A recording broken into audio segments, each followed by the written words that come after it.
ये आशा बहनें जो हैं उनका मूल मंत्री जी शायद आपका विभाग समझ नहीं पा रहा है, इसीलिए बार बार उसको एक ऐसा मामूली सा पत्थर समझ करके फेंकी जा रही है, फेंकी जा रही है, फेंकी जा रही है। अभी आपने इस छोटे से वीडियो को देखा जिसमें डॉक्टर रागिनी सोनकर जी ने आशा कार्यकर्ताओं के विशिष्ट मांगों पे चर्चा की। ये वीडियो थोड़ी पुरानी है, लेकिन इसी तरह से संसद से लेकर लोकसभा तक आवाजों को उठाई जाती है, लेकिन कुछ भी नहीं हो पाता है। आशा कार्यकर्ताओं के मानदेय बढ़ोतरी को लेकर इस बीच एक बार फिर से आवाज उठाई गई है, जिसमें 30 अक्टूबर तक की चेतावनी दी गई है। कारण ये कहा गया है कि अगर 30 अक्टूबर तक हमारी मांगे नहीं पूरी की जाएगी तो हम एक बहुत ही बड़ा धरना प्रदर्शन करने वाले हैं। ऐसा आशा वर्कर्सों के मांग को लेकर चर्चा की है और उन्होंने कर्मचारी का दर्जा और बकाया भुगतान भी मांगा है। खासकर उन्होंने अपने मानदेय वृद्धि को लेकर सवाल भी रखे हैं। अब इन सभी सवालों को आराम से जाने लेते हैं कि आखिरकार आशा कार्यकर्ताओं के मानदेय बढ़ोतरी को लेकर 30 अक्टूबर को क्या कुछ कैसे होने वाला है।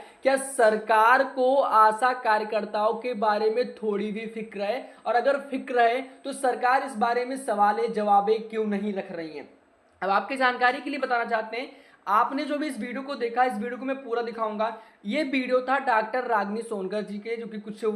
महीने पुराना वीडियो है, जिनमें उन्होंने ये कहा कि 1 ट्रिलियन इकोनॉमी के प्रदेश सरकार के दावों में प्रदेश की आशा बहनों के लिए कोई जगह नहीं है। उन्होंने ये भी कहा कि दिन रात आम जन के लिए काम करने वाली सरकार की महत्वपूर्ण स्तंभ आशा बहनों अपने लिए इंसाफ का इंतजार वर्षों से कर रही हैं, और आशा बहनों के लिए किसी प्रकार की कोई सुविधा नहीं, ना कोई स्वास्थ्य बीमा, ना कोई स्वास्थ्य जीवन बीमा। अब इसके साथ साथ उन्होंने ये आशा भी दिलाया कि आज आशा बहनों के मानदेय सहित विभिन्न मुद्दों के सदन में सरकार के समक्ष रखा, जो कि डॉक्टर रागिनी सोनकर जी ने रखा। उन्होंने ये बताते हुए कहा कि जो हमारी आशा कार्यकर्ता हैं वो दिन रात काम करती हैं, लेकिन फिर भी उनको एक अच्छा मानदेय नहीं दिया जाता है। अब इसको लेकर आज के कुछ दिन पहले जो कि आशा वर्करों ने मांगा कर्मचारी का दर्जा और भुगतान बकाया, जो आपका उनका भुगतान बकाया था, उसको लेकर मांगा। अब इसको लेकर उन्होंने सरकार पे एक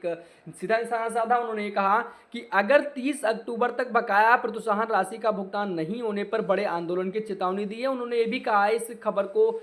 मतलब अमर उजाला ने लगाया था, जो कि इको गार्डन में आशा वर्कर्सों का प्रदर्शन की मांग की है, जिसमें उन्होंने कहा है कि राज्य कर्मचारी का दर्जा न देना, बकाया राशि के भुगतान व अन्य मांगों को लेकर आशा वर्करों ने सोमवार को प्रदर्शन किया और प्रदर्शनकारियों ने राज्य कर्मचारी का दर्जा देने की मांग की गई। अब राज्य कर्मचारी का दर्जा देने के लिए मांग की गई, वो राज्य के अंतर्गत आते हैं तो वही राज्य का दर्जा उन्हें दिया ही जाना चाहिए। इसके साथ साथ उन्होंने कुछ विशिष्ट मांगे रखी, जैसे कि राज्य सचिव अंजू कटियार ने कहा कि आशा संघनी की मानदेय मतलब मानस स्वयंसेवकों के सरकारी कर्मचारी के रूप में वर्गीकृत किया जाए। उन्होंने आशा और आशा संघनी के ईपीएफ और ईपीएस के सदस्य बनाए जाने और सेवानिवृत्ति को दशा में आंध्र प्रदेश हरियाणा की तरह ग्रेजुएटी 10 लाख स्वास्थ्य बीमा भी दिया जाना चाहिए, ऐसा उत्तर प्रदेश सरकार की आशा बहनों ने कहा।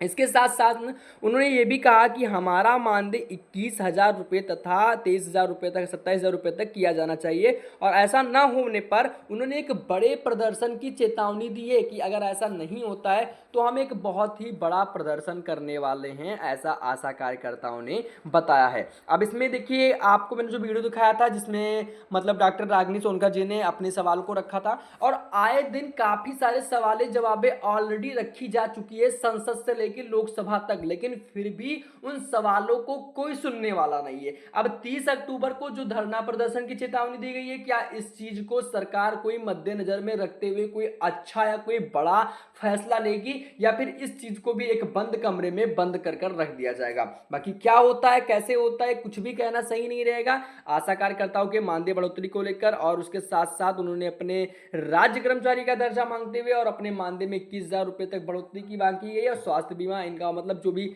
बकाया भुगतान है उसको वापस की जाने के लेकर भी मांग की गई है। अब क्या इन मांगों को क्या एक बार फिर से पार्लियामेंट या फिर संसद या लोकसभा में उठेगा, या फिर ये मांगे जो हैं ऐसे की ऐसे रह जाएंगी? देखते हैं भाई 30 अक्टूबर को क्या कुछ कैसे होने वाला है, क्या सरकार इस पर कोई अपने सवाल जवाब को रखती है या नहीं रखती है। जानकारी यही थी। जरा आप इस वीडियो को भी देख लीजिए, जिसमें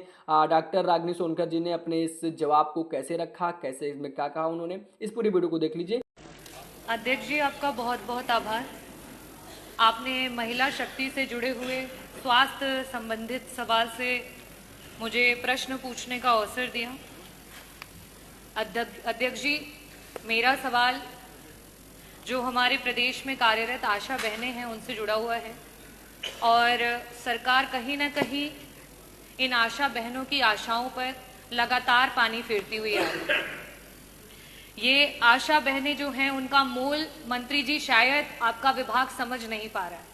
और रही बात छपने की, आशा बहनों का भी उतना ही अधिकार है कि वो अखबार की पंक्तियों में सामने आए और उनकी अधिकार की जो बातें सदन में बोली जा रही हैं वो लिख करके पढ़ करके वहां पर आए, क्योंकि आज वो आशा बहनें जिस तरीके से आपके विभाग की रीढ़ बन करके हैं शायद ये सरकार नहीं समझ पा रही है और इसीलिए बार बार उसको एक ऐसा मामूली सा पत्थर समझ करके फेंकी जा रही है। लेकिन मंत्री जी शायद आप ये समझ नहीं पा रहे हैं कि ये आशा बहनें हीरा है और उसका वर्णन क्योंकि हमारे वित्त मंत्री जी यहाँ बैठे हैं, मैं कहना चाहूंगी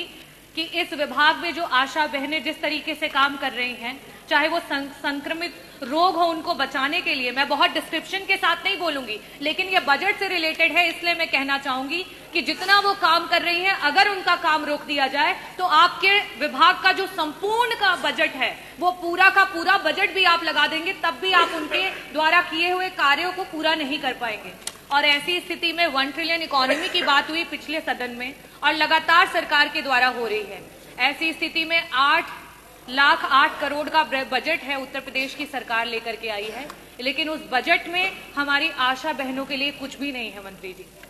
मेरा प्रश्न आपसे ये है कि आप बात करते हैं कि उनका इतना मानदेय है और इतना सरकार दे रही है। मेरे पास आंकड़े हैं और मैं उसे टेबल भी करना चाहूंगी कि वर्तमान में 24 ऐसे जिले हैं और 25,000 आशा महिलाएं हैं जो हमारी वर्कर्स हैं जिनका भुगतान नहीं हुआ है और आज वो रोडों पे हैं, वो जगह जगह पर आपसे मिलना चाह रही हैं लेकिन उन्हें आपसे मिलने का अवसर नहीं मिल रहा है और शायद इसीलिए नहीं मिल रहा है क्योंकि वो छप नहीं रही हैं। जो छपता है वो दिखता है और मीडिया की ये ताकत है और ये लोकतांत्रिक व्यवस्था की ताकत है कि हम उस चीज को, सत्यता को सबके सामने लेकर के आए। मेरा आपसे सिर्फ यही प्रश्न है कि 1 ट्रिलियन इकोनॉमी की बात करने वाली सरकार, इतने बड़े बड़े बजट्स लाने वाली सरकार आज आपके विभाग की रीढ़ में सिर्फ और सिर्फ इसलिए क्योंकि आशा महिलाएं हैं उनको कोई दर्जा नहीं दिया जा रहा है, ना उन्हें राजकीय कर्मचारी का दर्जा दिया जा रहा है, ना उन्हें संविदा के कर्मचारियों का दर्जा दिया जा रहा है। और बार बार जब बात आ रही है कि उनको उनके अधिकार का पैसा मिले, क्योंकि वो हर समय काम करती हैं, प्रसव का कोई समय फिक्स नहीं होता है। हम सब किसी ना किसी परिवार से हैं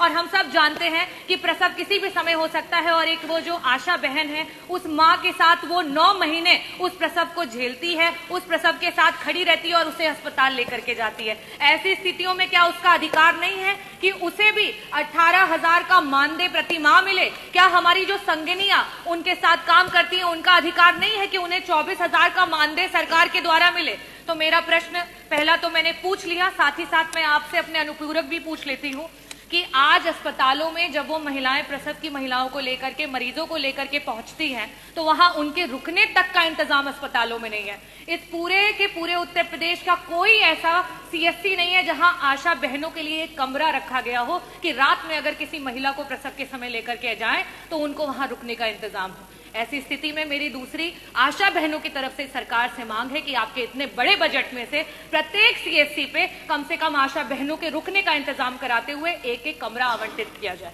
मेरा तीसरा आपसे मांग ये है